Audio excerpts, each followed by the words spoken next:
Happy almost Turkey Day! Woo! Everybody's losing their mind at my house. My phone just started to blow up all at the same time. My dogs just started barking. Everybody's Surprisingly, losing Forrest it. and Stella must not have heard them because they're both in here with me and just lying down. Oh, maybe they were quiet enough. How are you? Tired. Tired? Oh, hello, good friend Kyle. Kyle McGinty. He's a pillar of the community. He is. I'm sad. I'm not able to be friends with TFM Dan this week. We are enemies this week. Oof. Because the Bears play the Eagles on Friday. We have been friends up until this point, but now we cannot be friends, and that's the bit of sports ball talk for the day. Sport ball. Did you play any Lorcana this weekend? I played a teensy bit of Lorcana and then realized I was missing cards and removed myself from the event. Did you happen to do that at PAX Unplugged? Yeah, I did. I did do that. How was PAX? It was fun. There was a lot of things to do aside from Lorcana. Also, Lorcana stuff was different this year at PAX. So usually RB has their own booth and they run all the events and everything is done through them. This year, they did not have a booth. They weren't set up there at all. And then it was actually run by Pastimes. Mm-hmm. And there were a few opportunities. Oh, interesting. Nice. That's the first I've heard of any issues this weekend. Yeah, it was more just like not so much with how the tournaments ran, but it was just like their communication of what events they were doing and the prize support on them was like not like they advertised this much prize support when they really had this much prize support. So people weren't signing up for events thinking, well, that's not really worth me paying $80+ for an event if I'm just getting like 10 packs. Like that doesn't make any sense. Like that's not enough for me. They were just, did they not advertise that it was the playmat?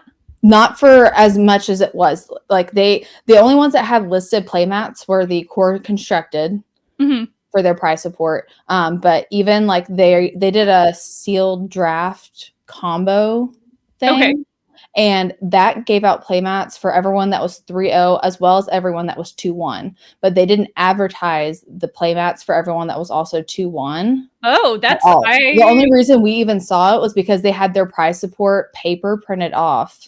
Interesting. I don't know if they technically were supposed to do the 2-1s because I thought it was only 3-0s that got playmats. I wonder if they like had extra. Maybe, but like because my brother-in-law Carl was over there and he saw them like their little like prize support sheets and he saw it and got a picture of it. But it was like after the events had ended and he was like, they didn't advertise like over half of the stuff on the sheet. That's that wild. They were giving out as prize support. And so like we were like, okay, but we're coming all the way to Philly.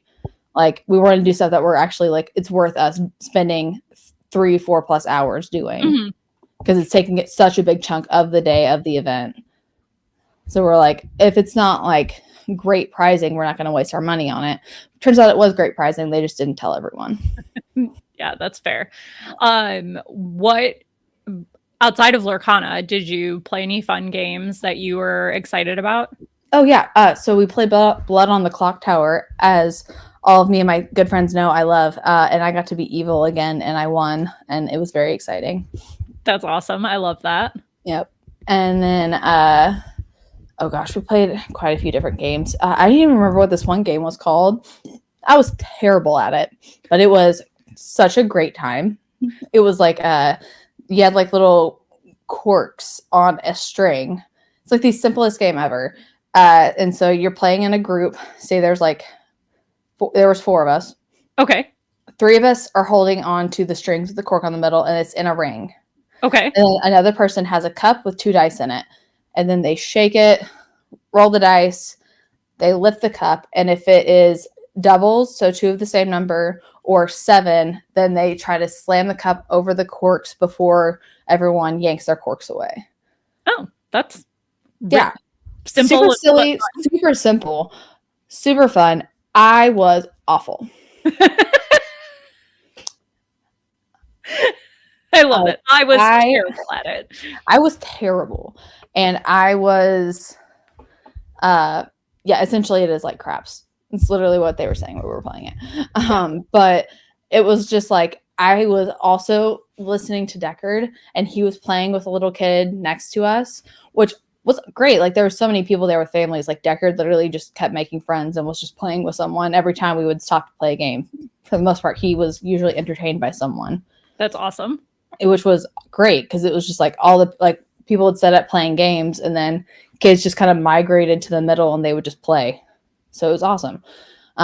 But we were doing that, and it was just like a reaction time, and I was like half paying attention, half so I kept yanking it. So once somebody hits 4 points, then the cup shifts to the next person. Mm-hmm. I almost got max amount of points each time we played the game. And you don't want points? There's no, you don't. It's like golf. You want the least amount of points. That's what I figured. You want the least amount of points. You get a point if you pull it whenever you're not supposed to, or if you get caught, or if you try to catch everyone whenever you're not supposed to. So yeah, I got max points almost the entire time. I have a very important question with Thanksgiving tomorrow. I saw that Disney Parks posted this on their Instagram today, and I want to present this. Where are you sitting at this dinner party? The dinner party? And also, anyone who's watching, where would you sit? My gut wants me to sit at G because Figment is there. Yeah. Orange Bird is there. But then also, like, table with Mickey, Minnie. Goofy and Max, I feel like, is what makes you want to sit there, just because of Goofy and Max. Max is like the vibes, right? Like, right. Me and Max could hang out. And then Goofy, pure entertainment.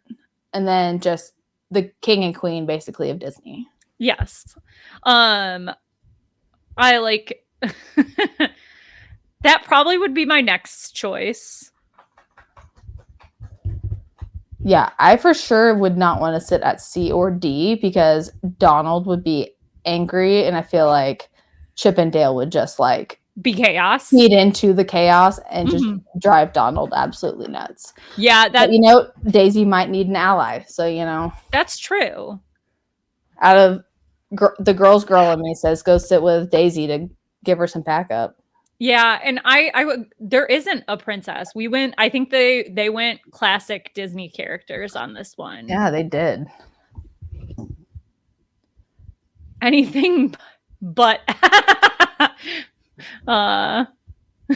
yeah.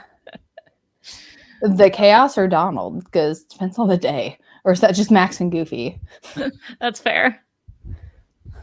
But I thought this was really fun and made me chuckle when I saw it on Instagram. Very fun. Do you have any Thanksgiving traditions that you do with your family? Yes, we do. So my sister and her 3 kids, her oldest is now 14.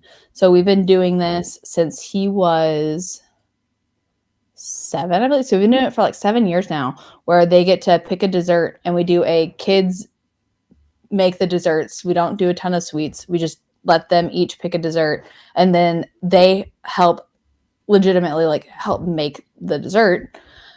And so it's like a holiday bake-off. And I even made like a golden turkey trophy, and we write on it who won every year. I love that. That's super fun. Yeah. We in my family were big about watching the parades the morning of Thanksgiving. So Yeah. growing up, we actually used to, Chicago does a parade as well. And we used to spend the night downtown at a hotel, like all of my extended family.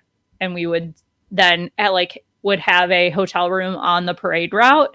And that was always something that was really fun that we did. But now I watch from the comfort of my living room, both the Chicago and the New York parade. Yeah. I'm super excited for this year because so in DFW, Grapevine is kind of like the Christmas town. Like they transform their whole downtown into like they have the Polar Express. It is Christmas land. They do a big parade. Yep. They're doing a drone show one weekend this year. They do usually it's two weekends that they do the drone show. Cameron and I usually go to it. Yeah, so Deckard's little best friend from gymnastics, his grandma actually lives in downtown Grapevine, like a block away from Main Street. And so she has invited us over for the drone show.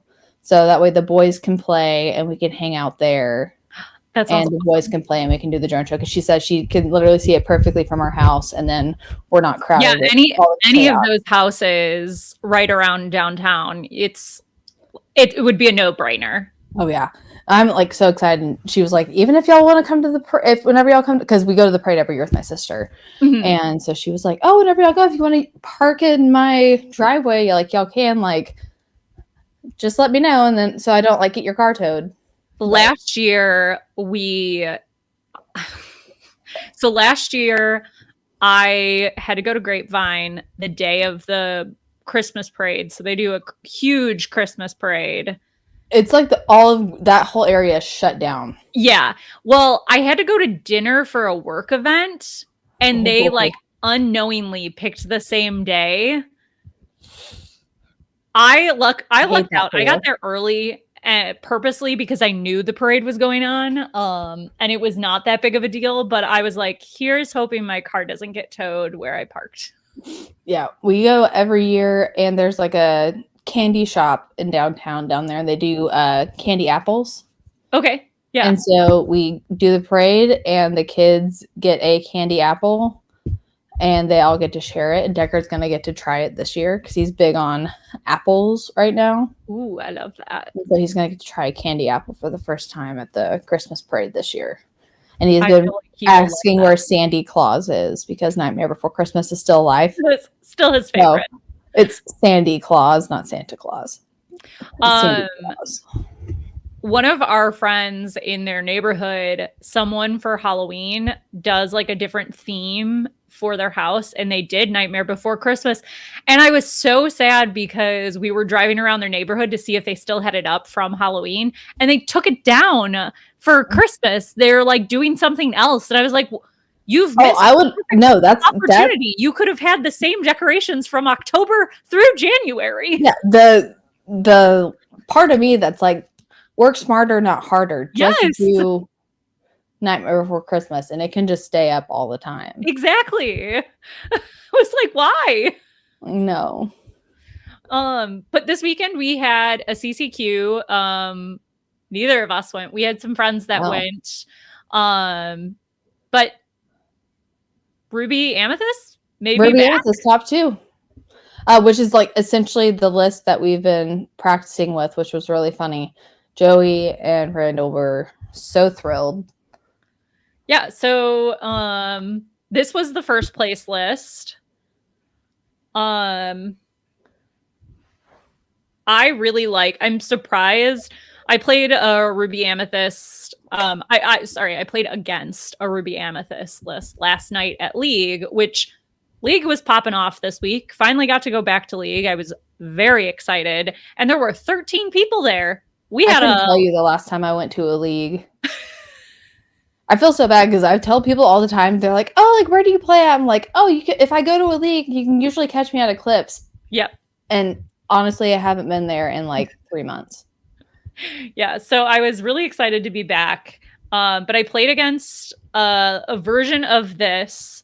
It wasn't exactly this build, but it was pretty close. Hercules did a lot of work for them. Oh, that card alone is why Joey was trying to make this list for me, because before it came out, I was like, I want to play this Hercules card. It looks so much fun. Well, and it's also one of those cards that you don't realize how much synergy this deck has with it, because in this type of build, because Ruby heroes. Amethyst really is just like a very challenge heavy deck.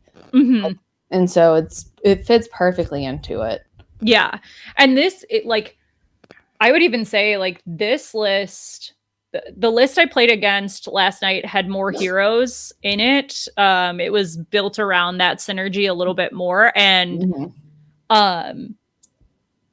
it was a pain in the butt to deal with.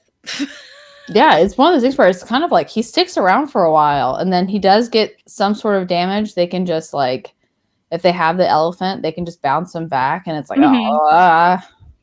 And I think, let me pop over to neither of these lists. So, we can look at the second list too. So I'm really surprised there's no Hades in the first list. Yeah, I think that, so the Hades, and then the Horseman? No, there's the Horseman. The Hades and the Hercules are like the biggest changes in this deck. And the reason I say that is because you see a higher count of the Hercules in this build, and then paired in with the Hades. Yeah, that second place build, I think, is closer to what we have at the moment where we're sitting. So I'm excited. I know that this deck really struggles into Sapphire Emerald. Yes. So but Sapphire Emerald has been struggling into Amethyst Steel so much that there's kind of been a downtick in it. Yeah. So I think that's kind of like what they're going on. It's just, I'm just going to hope that people are expecting to see so much Amethyst Steel that is a good matchup for this deck, and just skirt all the gremlins. Yeah, and I was on Amethyst Steel last night and was able to beat the Ruby Sapphire deck that I played. It's kind of like the Amber Steel. It could go either way. It's a pretty fair matchup. Yeah, and but I do think like you have to be very strategic when you are playing against it, because I definitely think it is still favored in the matchup, and you have to really if you open up too early, then this deck will just trounce you because you won't be able to catch back up. Yeah, absolutely. And then I just pulled out, I feel like we'll talk about these decks and we'll be like, these cards are really good. But it's also sometimes hard to read some of the cards. Yeah. So I just figured I'd pull from each of the deck lists that did well this weekend, pull some of like the key cards that we can kind of dig into a little bit deeper. Cheshire Cat is in a lot of builds right now. And this card is so good. It's good in mirror matchups. It's good in it's a card that changes how your opponent has to play the game. And I think no matter the matchup, this is always a good play. Exactly. It just, anytime you run into that, it becomes, oh gosh, hold on. Yeah. Like, all right, how do I play around this? How do I have to deal with this cat before I deal with literally anything else? Yeah, because not only do you have to think about the damage you leave on your opponent's characters, but you also have to manage the damage left on your own characters, because there have been plenty of times that I have been playing against this cat that I've left damage on a character, not thinking anything of it, and then it gets moved to another one of my characters. And vice versa. Like, I've done that to opponents. So it just, you really have to be careful about when you're turning cards sideways with this in decks now. Yeah. And also, even if it's in just like an Amethyst Steel deck, you have to be careful about them with the Elsa. I guess in really any Amethyst deck, they're going to have that Elsa. Yeah. And it's just like one of those things where it was like, my opponent had the cat out and they had Dumbo, and I had a Zeus hurled his Thunderbolt. Don't want to call it just Thunderbolt because there is an actual Thunderbolt card. It's very confusing. So hurled his Thunderbolt, and I'm like, no, I'm using this on the cat. Whatever. Like I played it, my opponent went to remove Dumbo. I was like, no. Like I'm dealing with the cat. I can deal with Dumbo. Dumbo is fine. You can have another card for a turn. Go for it. Like I don't care. Like I have evasives. I can deal with that. Get rid of this cat. And then Headless Horseman, this card is also fantastic. So when you play a character, banish shows an opposing character with 2 strength or less. So goodbye Genie.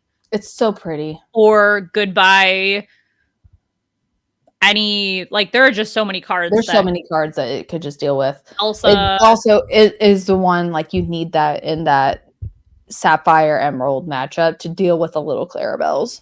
Yes, exactly.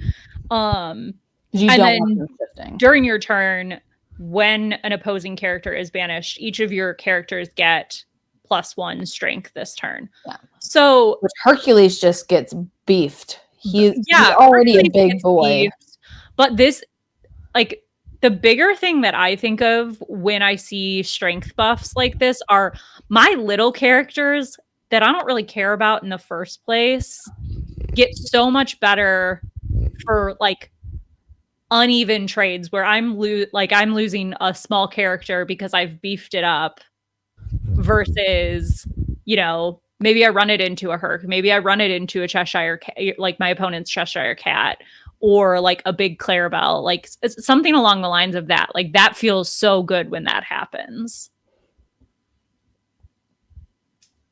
And then how has Herc been when you've been playing this build? I love this card, but I'm also biased because, like I said, this card is literally why I wanted to play this color combo again. Because I was like, it fits the play style of those colors perfectly. It's a good. I felt like this is the card they needed this to replace Maui. Oh yes, like that's. To me, this is the Maui equivalent replacement because. Yes, he costs less. He's uninkable, but honestly, let's be real. Maui probably should have been uninkable too. But in a 5/3, but he doesn't take damage on challenging, so it makes sense. Like it to me, those are equivalent. And I feel like it needed the Maui back, and this gave it that. And I love it. I love this card. Also, I just love Hercules. Anything Hercules. So I'm very interested to see if this stays around or fades back, because I do think like it's a strong deck. I just don't know if it's strong enough. Yeah, it's because like we said, it's not great into the Sapphire Emerald, and so there's who knows what other decks, but it feels good with Elsa because you can force them to turn things sideways. Mm-hmm. It's almost like you have to have things like the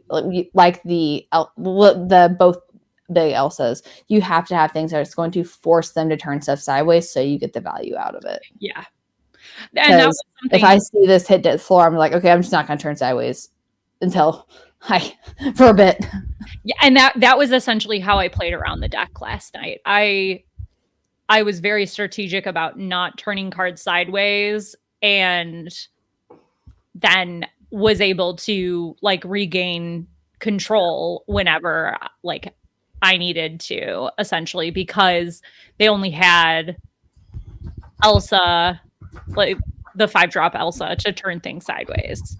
I wish I was there to see how this deck did into the Amethyst Steel matchup, because I felt like it was just like, maybe it's just because we see a lot more Amethyst Steel here. Maybe they don't have as in that area. They're not running into as much Amethyst Steel as we are in the DFW area. But I feel like it's such an even matchup where it's like it could really go either way. Mm-hmm. That's why I played whenever we packed our cards for the weekend. I was like, well, I'm packing Amethyst Steel because I have a pretty even against this, but I know I can beat this, and this. Yeah. So I'm just gonna know. I'm just gonna pack this deck because I know I can feel confident against these things. Mm-hmm.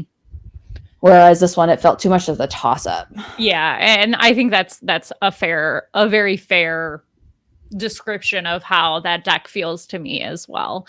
The fourth place in top 4, we had a dogs deck. So this deck, I think, looks really good. The updates they made with the set 10 cards feel good. I really like Webby and Mowgli a ton. Oh yeah, they're very good. I also think that Ursula should be a 4 count. Because that deck is just so powerful right now. But I guess if you have Mowgli, it like you don't necessarily need it because it's essentially like having 7 Ursulas. But you also with Mowgli you can pull anything. It doesn't have to only be a song. Yeah. I think that would in this like the Mowglis would be the thing that I would be pulling back from my discard constantly to replay. Oh yeah. Mowgli's way too strong to just. It's one of those cards. I got to see Dan playing this weekend. I haven't played it, but I just watched him playing it over the weekend. Yeah, so I pulled the Webby, the Mowgli, and Ursula just because I really do think, obviously, the big dogs in this deck are very critical to the build. I just think that these are some of the cards that help you control the game early on and really help in your matchups the most because you're able to mess up your opponent's lines by pulling things out of their hand. Like maybe having ward is just rude. It is. The amount of times where I was like, I want to just thunderbolt her out of here. Mm-hmm.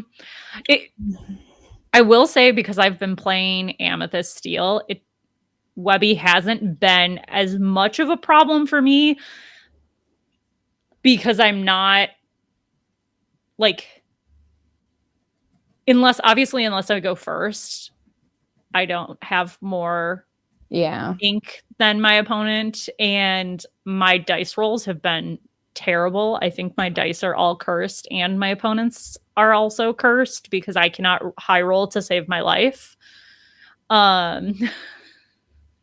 So usually Webby doesn't feel as bad for me when it's shifted just because like I have enough. They'll get like a quest out of it, but that's about all. Yeah, that's about it. But it's still a very good like card. It's still just annoying. Yeah, and it is. It's just a really one of those cards where I'm like, you're just annoying. Like you're like the little fly buzzing around. Like I can hear you, but I can't find you. Yes. That's Webby to me. 100%.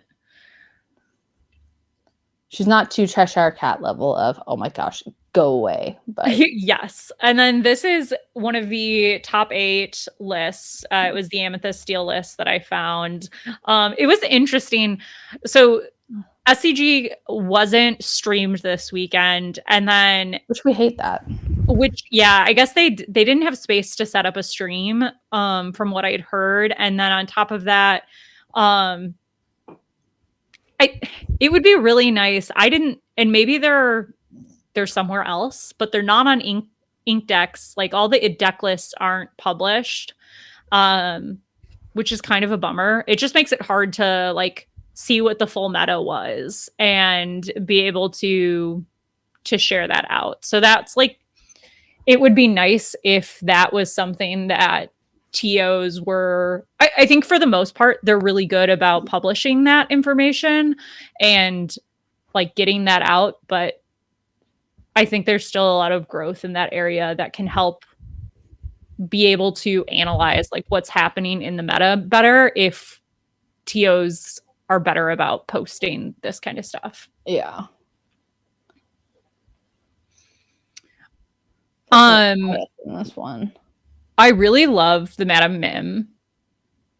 I'm intrigued. I don't have Yzmas in my deck, and I'm very intrigued by it in this build. 4 of feels like a lot of her to me. But they're down on docks, which I do not hate because you know my feelings on dock. I always end up with at least Yzma's inkable. I always end up with multiples, and it feels so bad. Olaf. Oh, I I love saw that the card. power of Olaf last night. I like Olaf. And Good card. I did not play. I was not playing it. I was playing against it. The Ruby Amethyst deck actually had him in it. And I was like, well, crap. I didn't realize what this card does. Yeah. So, these I think are 3 of probably the strongest cards. And I say that because, like, I do really think it makes your opponent have to make choices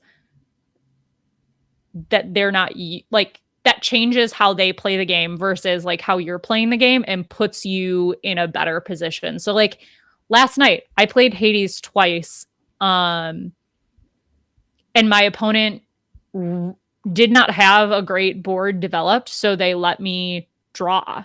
They didn't want to lose the player, like lose their board state. So I was able to draw 4 cards, or 6 cards technically, between 2 turns.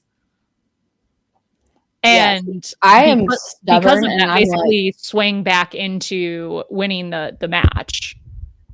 Yeah, see, I'm stubborn. Even if I don't have like the best board state, I'm not letting you draw those cards. There are very I have to be like really backed into a corner if I'm going to let you draw cards. Yes, like 100%. I am just very reluctant to let you do that. Card draw is so important in this game, so it just feels so bad to let your opponent. And I talked to my opponent after the game, and I was like, I think that was probably the misplay that lost you the game. And he's like, yeah, I'm pretty sure it was as well. Yeah, because that card draw can just easily, it doesn't sound like a lot with 2 cards, but that can easily turn the tide of the game. Yeah, it was a mirror match too. Oh, definitely not in a mirror. In a mirror match, I'm definitely not letting you have it. Like, exactly. That is purely me just being like, no. Nope, no cards for you. I know how good that card is whenever I play it. I'm not letting you do that. And then, just so everyone is aware, everybody probably is. I'm probably just the idiot. I thought Olaf was, whenever this character leaves play, you may return you may return the character to your hand. So I just thought you could bring him back to your hand. Oh no, nope. They get to choose a character. You get to choose a character, which is people that would boost Cheshire Cat. Olaf would leave play, and then they get Cheshire Cat plus the boosted cards. Yep, 100%. And I was like, this card is going into my deck, and I feel very dumb. Yeah. Purely because this is one of those scenarios where reading the card does in fact explain what the card does. And it's not even like on your opponent's turn whenever it leaves play. It just leaves play in general. So they can throw it into something just to pull a bunch of cards back into their hand. Yeah, I felt really, really dumb when I realized this. I was like, why haven't I been playing this card? This card is super broken. Oh yeah. It's very good, very strong card. So I'm excited to play test with this Olaf now, because I realized how to correctly play him. Oh yeah, he bananas with the Cheshire Cat. It's ridiculous. Well, and like thinking even on the counter. So playing this card and your opponent has Cheshire Cat in play, and you end up with damage left on a character. Yeah. Bouncing that card, like being able to bounce that damaged card back into your hand, and then the Cheshire Cat not have damage to move around is fantastic. Oh yeah. Also, the Cheshire Cat gets tricky because it's like you have to really think about, like, you can move damage wherever from wherever. So it's like, gotta make sure you can move damage from him wherever, but you can only move it to an opposing character. But it's like they're like moving it from like an opposing character to opposing characters. Like there's a lot more that goes into it, where it's like, I think I just get so used to the moving it from here to here. I'm like, wait, no, I have to make sure, like, wait, move it here, do this right, do this here, doing math, and yeah, absolutely. And then I just need everyone to know, when I built this deck to put it on the slide, I just titled the deck Evil. Because whoever wanted to bring this back, go away. why? No, We were happy. Everyone was happy. Everything was I don't want to great. see Sapphire Coil. And someone played it at League last night, and I was like, no. Of course they did. Ugh. I hate this deck. It made top 16. Yeah. I don't know. I have nothing. I have actual thoughts. I still don't. I think that a very talented player with the right matchups makes it to top 16 with this deck. I still don't think that this deck is. How many people were there? How many wins did it actually take to get into top 16? It was 300 and some players. So like it was a real tournament.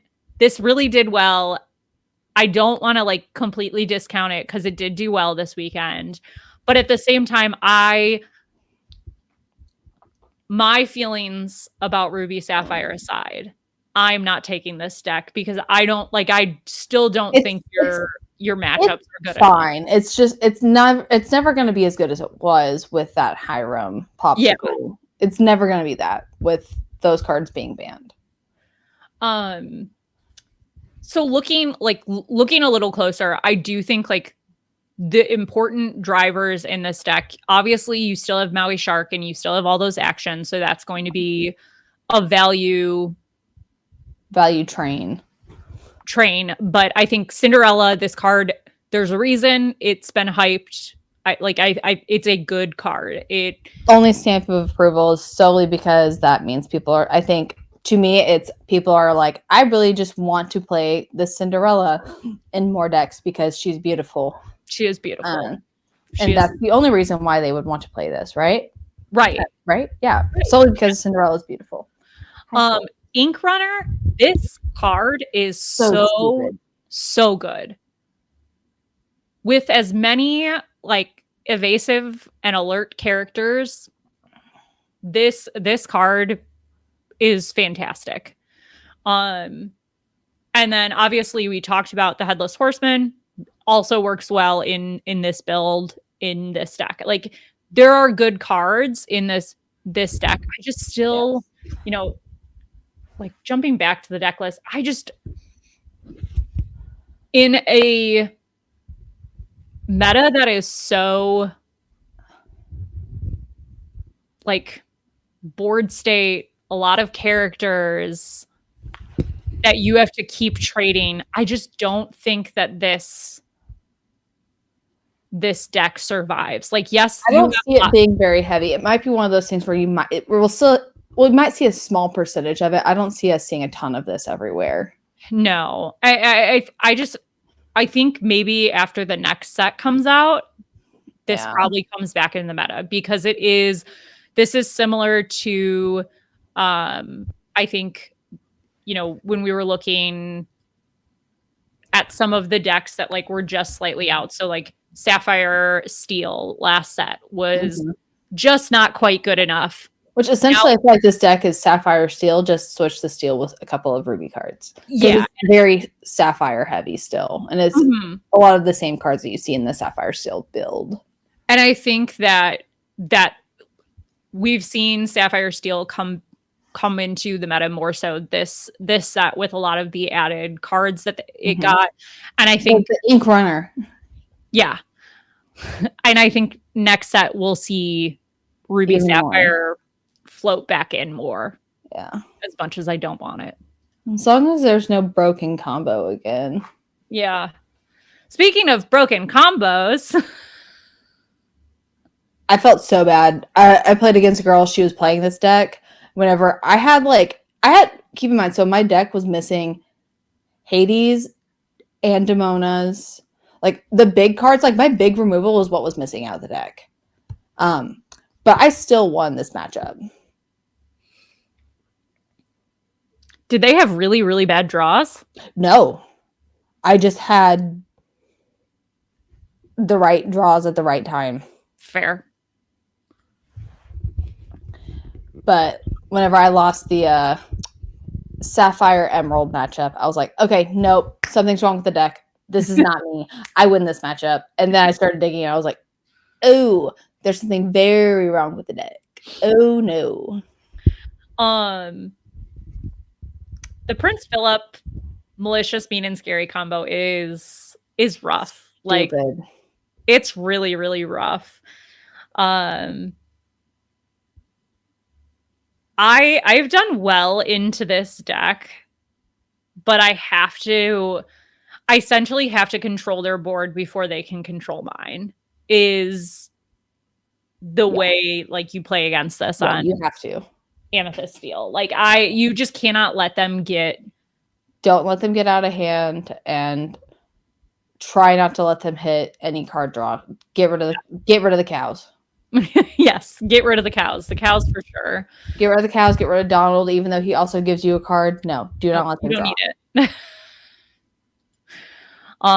So yeah, just Webby obviously also this helps with some of the harder matchups that it has. Like the Webby gets some of the ramp for this build, and then Prince Philip, mean, malicious, scary, like crazy. That also, this Prince Philip doesn't need evasive. He doesn't. That's just rude. It's a 6/6 and it's inkable. It does not need evasive. No. Also, you can shift it with just no. And then when I realize it, I'm like, no, there's no need for that. No, they gave him too much. So those were wide out and just yeah, those were the big deck lists from the weekend and from the CCQ. There were a handful of other tournaments this weekend, but nothing crazy. I was looking, as I pull up the wrong thing, I was looking at Ink Decks. I'm just double checking that I didn't miss anything else. There were like a few smaller tournaments, but for the most part, there was one in France, which let's see what happened there. A Dumbo list, a Sapphire Amethyst came in first, and then second was Sapphire Emerald, and third was Amethyst Steel. So not a huge difference. We didn't walk through I guess I say not a huge difference, but we didn't see a Dumbo list in top 8 or top 16 that was posted for the CCQ here. So interesting to see that that's still going strong, which I shouldn't say interesting. I'm not surprised that it's still going strong in the meta. What happened? Forrest is came in late on my feet, like all sweetly. I was like, wait, what happened? Oh, no, he's being sweet. Oh, it took a baby. He's been wanting all of my attention. All of it. That sounded extra loud. I don't know if everybody heard it. Everyone heard it, but it wasn't super loud, I don't think. Okay, good. I needed a Diet Coke. And it's got the Santa. That's cute. I just get the HEB brand of it. It tastes close enough, and it's literally like Kirby, help me out here. It does not taste close enough. The knockoff, but for Diet Coke at least. Listen, for I know that you're just a convert. HEB brand, other store brand sodas, I don't tolerate. The HEB though, HEB is good. That's fair. With Thanksgiving tomorrow, I know I made our fun little picture for today's episode with all the fun cards that talk about friendship, and was a subtle nod to all of that because I was trying to be cute because Lorcana is nice and I love everybody. I'm breaking Kirby, I think. I'm gonna go over there on Friday. And she's going to be like, listen, sit down. I agree. I'm on Kirby's side with this. I immediately covered my face and was like, no.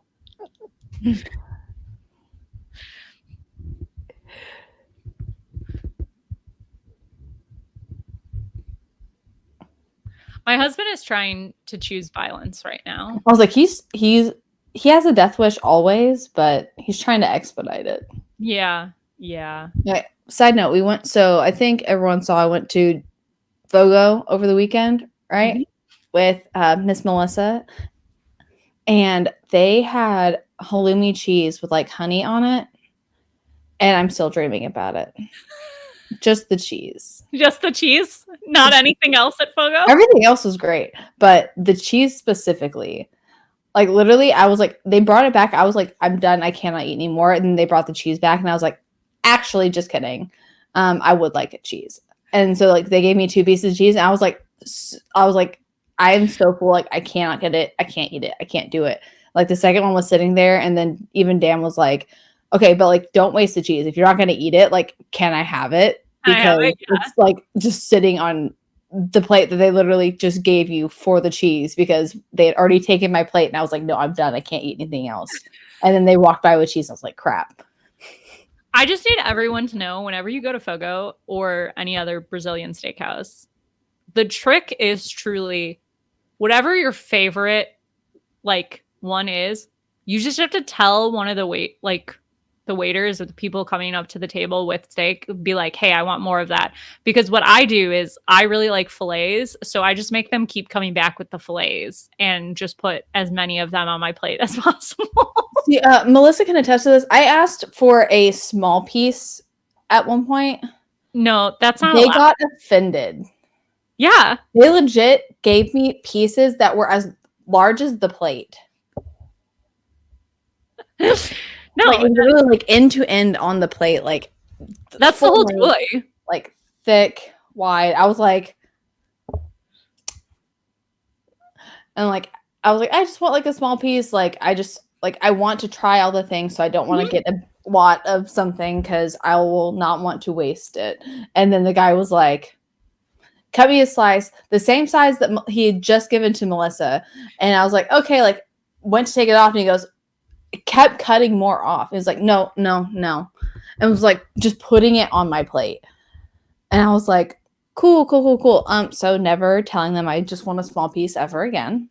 Because then I had just like mountain of meat on my plate. Oh God. Pizza Fogo, let's go. Everybody loves that place. So for those not from the DFW area, there is a pizza place by us that is essentially like Fogo. I told them I call it Fancy CC's. Yeah, it is. It is pizzas around like Brazilian steakhouse style with pizza. Because they're like, yeah, they're just nicer. Yeah. But it's like elote corn pizza. Yeah. It sounds but it's it's so good. They also have a Nutella pizza that I dream about. It shouldn't be that good. Like it's Nutella on bread with powdered sugar. And yeah, I mean, I could make it at home, but it's not going to taste the same. No, because it's also just like the fact that it's the like good stone wood, like the stone pizza, and like no, it is very good. What else did I have on for us? Oh, I basically had like, what has been your favorite Lorcana moment this year? Technically, we're not to the like end of the year yet, but I figured Thanksgiving is a good time to talk about some of our favorite Lorcana moments. Favorite Lorcana moments of this year? I think DCI. DCI and just like, I know for a long time, like we kind of joked about starting this channel. Yeah. Finally starting it was fun. Yeah. Just doing it. Just doing it. Just do it. And it's been fun because it's essentially an hour that the child and your husband aren't allowed to bother you. and I get to hang out with my best friend and just talk about Something Lorcana. we enjoy talking about with Yeah. our friends. And it's funny to think that random people on the internet actually like to watch us. And That just totally reminded me. Hi kids. One of the moms at the gym that I work at. So for those that don't know, I work at the little gym and I coach like 3 to 4 year olds. And a kid came in for my class on Tuesday, and her mom has seen us on Twitch. oh my gosh, that's so fun. I was like, oh. And then I also got stopped at over the weekend by some people saying hi, and they saw me from Enchanted Chatter that I had not met before. So that was exciting. Oh, that's awesome. I love that. Yeah, it is definitely I had that happen a few times at the DLC getting stopped. Jarring. And I'm like, oh, this is weird, but cool. And I'm like, I oh, love hello. so yeah. Like, Absolutely say hi to us if you see us in public. Yeah. It's very weird to think that people actually want to pay attention to us because I had a group of people, like we were doing escalator rides with Deckard because I was going up and down the escalators with him in Philly. We went to Philly to ride escalators essentially. So that was his fun thing that we wanted to do for an hour or whatever. We were letting him stretch his legs every little while so he wasn't just sitting in the stroller the whole time. So like every like 30 minutes, I'd let him get out and run around for like an hour. And we were literally just going up and down the escalator, up and down. And then at one point, it was like me and there was like 6 other people. We were just going up and down the escalator with him. And he was going, way, so fun, right? We're like, this is so much fun, buddy. We love it. The little things in life. Sometimes we all need to remember the little things in life. I was like, listen, notes for PAX. Flew all the way to PAX, bought the passes, did all this stuff solely to ride the best escalators. Yeah. That's fair. Yeah. But Deckard was also in Blood on the Clock Tower was wanting to vote. And so he got a... How big of groups did they have play that? They actually did it really well this year. This year, like last year, they did it where you had to get tickets, but they did like they did last year. But last year it was you had to be there at like 8 a.m. and wait in a line and buy the ticket. This year they did it virtual through an app, which they didn't advertise very well, so no one knew. But they did a lot more like on-hand games. Okay. And then there was empty rooms like around them that the convention center ended up just opening up and letting them also use for so they could to run more. And so Blood on the Clock Tower actually has like a world championship kind of thing. Okay. And then like people can submit like custom scripts that they've written. And we did one of them with the guy that wrote it that got like top 8 for Blood on the Clock Tower scripts, top 8 in the world. That's awesome. That's super custom scripts. We got to do it with the guy that World Cup. There we go. That's what it's called. And we got to do that with him and with the guy that actually wrote it. And it was super fun. We have like a copy of the script. And if we can get all the tokens for it, we're going to try to run it again because that was so much fun. That's super cool. I'm just looking to see what if there also, the amount of fun I have definitely is impacted by if I was evil or not and if I won. And I was evil and I won. So therefore it was the best script ever. That's fair. That's very fair.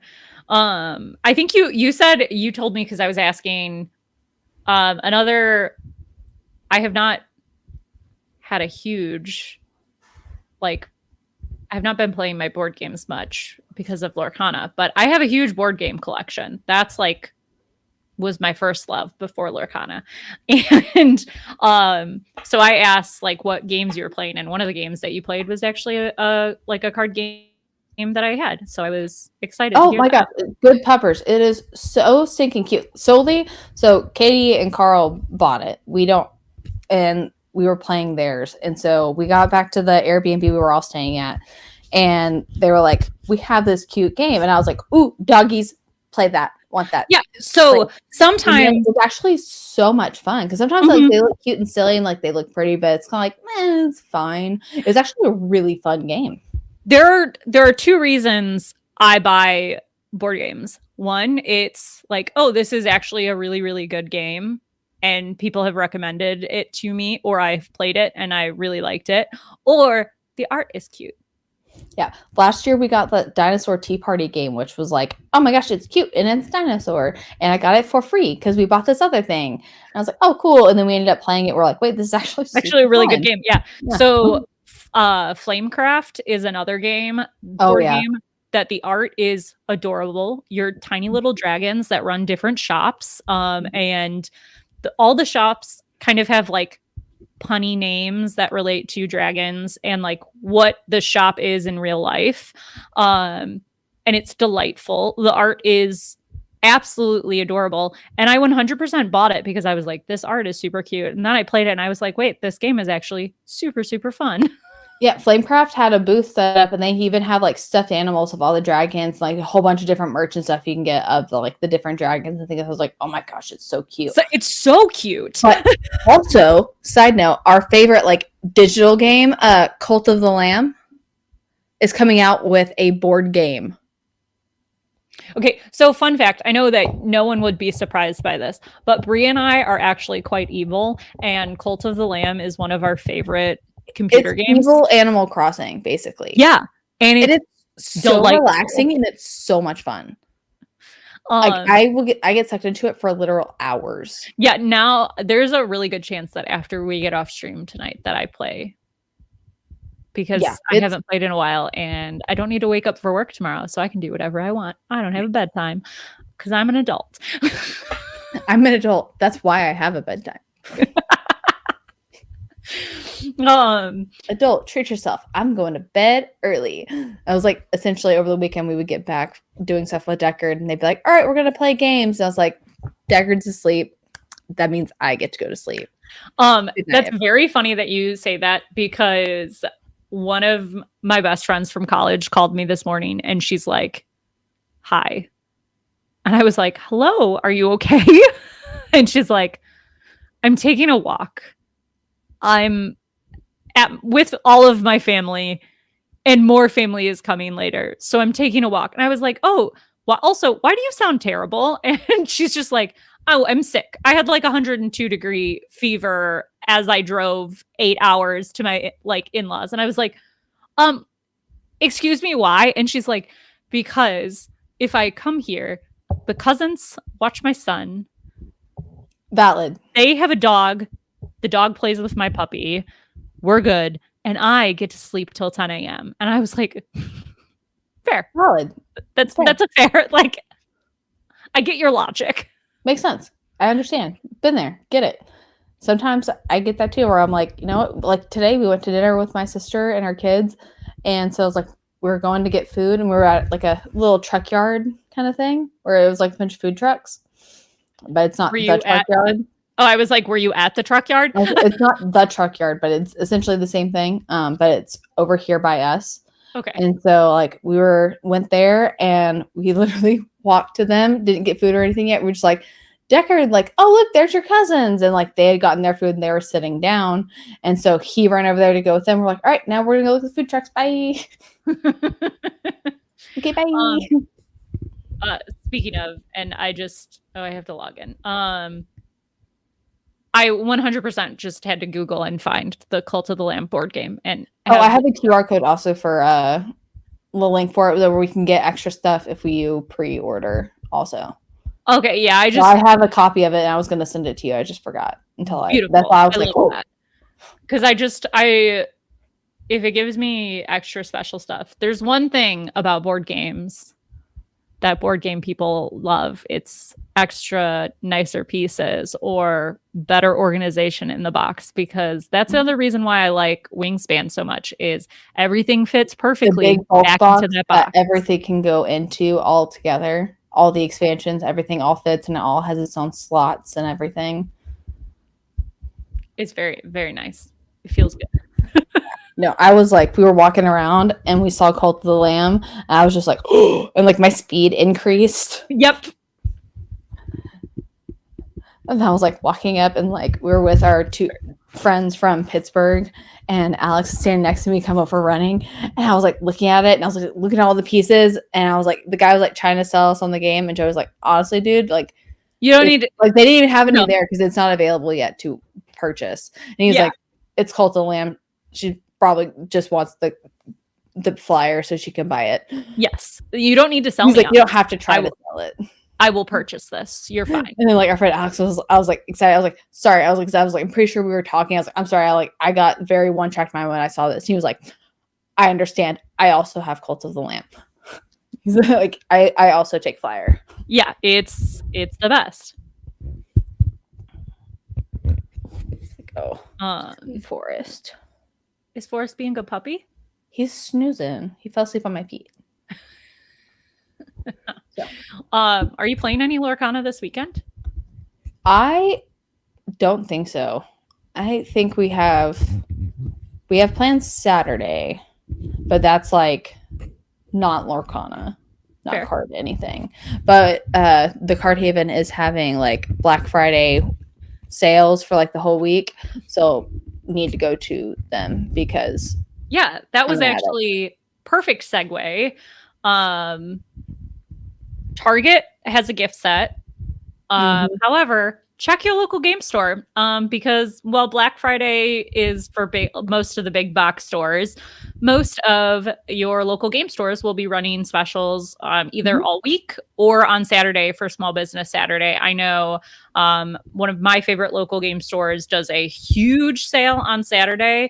So it is like their clearance section, 75% off, and then it's buy two, get one free, which doesn't sound, you're like, oh, that's okay. But for board games that typically don't go on sale ever, or like I also always get my outer sleeves and like restock on sleeves during that time because those are binders, like just things that we're gonna go to the Card Haven. We're gonna end up stocking up on stuff that we need. Yeah, so I'm gonna go Common Ground. $100 for Lorcana, so I was like, ooh, yes. Speaking of great, yes, Jonathan, Common Ground Games, they do a huge sale on Saturday, and it's wonderful.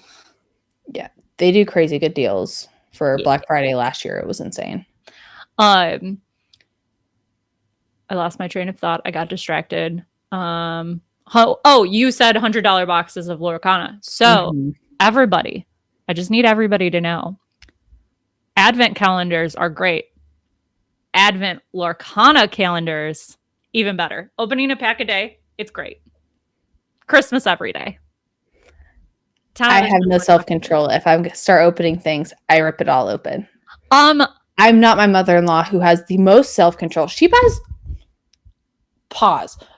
like loose booster packs from like Barnes and Noble or like wherever random place she can find them, and she'll open like a pack a day after her like run. It's like her reward for her run. This past week, she has opened 2 Enchanteds and like a foiled Demona, and like from her loose booster packs from Barnes and Noble. Good for her. I'm so happy. She's in charge of opening packs. Everybody has to know that my luck has completely run out, and this set I've had 0 luck, and I'm not happy about it. I'm real bitter.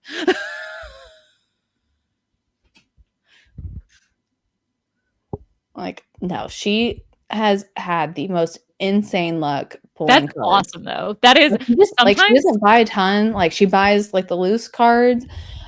And what's even funnier is if like it's a card she knows that we want, she'll like put it aside for us, but she'll put like her cards. She gave us cards at one point. They're like her commons, uncommons, legendaries, doesn't matter. She just puts them in a sandwich baggie. And she's just like, here, like I don't want to keep any of these cards because she has like the ones that she'll want to keep. Yeah. Like if she really likes the art on it, like if she like I think if she opens like that Enchanted Cinderella, she's keeping. She's keeping that. She loves it. Too pretty. But like if it's not one of the ones that she's like, I love this card, like I want it because it's pretty. But she's also like she gets one of it and she's good. Like any other ones, she's like, I don't care. Yep. I love Kirby. Oh, there we go. Joey posted what she has opened within the past week. So we have Enchanted Demona, Enchanted Goofy, 2 just regular Demonas, and a Goliath. within 4 in packs. 4 packs. That's insane. That's awesome. Like, So absolutely bananas. You and Kirby will understand my lack of self-control in opening packs. If I have packs, I open them. I last year was able to not pre-open, like I was good and opened my advent calendar correctly. I opened 1 pack every day and was good. See, the problem is not only do I not have self-control, Joey doesn't have the self-control to control pack. Well, Joey might. He might have more control than me, but your son does not. Deckard, absolutely not. He sees the box of cards we haven't even purchased. He's going, my card, open, my card, open. Thank you. That means that we've trained him you, Mommy. Well or poorly. Yeah, he says, buy it, and then you hand it to him. Okay, open now. I don't know if that's a good thing or a bad thing. We're gonna say it's good. Yeah, we're just training him young. Yeah, and the bad word he says after he slams it is what he learned from his dad. We're gonna go with. I don't know where, like, neither of you, especially not when we're opening packs. Like, yeah, like I've never heard either of you, or like for that matter, any of us around Deckard, when we're opening packs, like swear as we open it. No idea. It is in the correct context, so I'll give him that. 2-year-old, he does know how to. He knows when is like the correct context of what word, but not great. We have no Lorecast tomorrow because of the holiday. How dare they want to spend time with their families and not? Which is good. Yeah, no. I'm just more so reminding so people aren't logging on. Why aren't they telling us anything? What is happening? I am always excited to see Mickey and Minnie when they are on the parade tomorrow. So definitely will be tuning into that. And then probably, because now let's be honest, Christmas has started in early November in this household. But Deckard's been asking about our Christmas tree. Or our tree, because we were at my sister's and they're currently moving into their rental house, and so their Christmas stuff is all out now. And he was like, tree mama. Yeah. And then we go on walks and look at the Christmas lights on the houses around us. Yeah, we're gonna put all of our outdoor decorations up this weekend, so I'm very excited. I need to put our inflatable dinosaur up.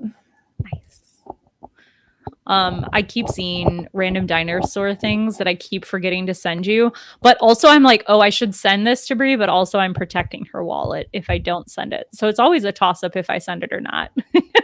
Listen, that last cardigan you sent me, I have to get, though. It's real cute. Like, I sent it to my mom was like, I need stuff for you for Christmas. And I was like, I want this. I need this. This one. This cute. Dino-tastic sequin pullover. I need it. Yeah. It's shiny and dinosaurs. Well, we've made it through our hour. We've got a holiday tomorrow. So once again, we are all really thankful for everybody in the community and Lorcana in general, because it's awesome and it's brought us some really amazing people into our lives.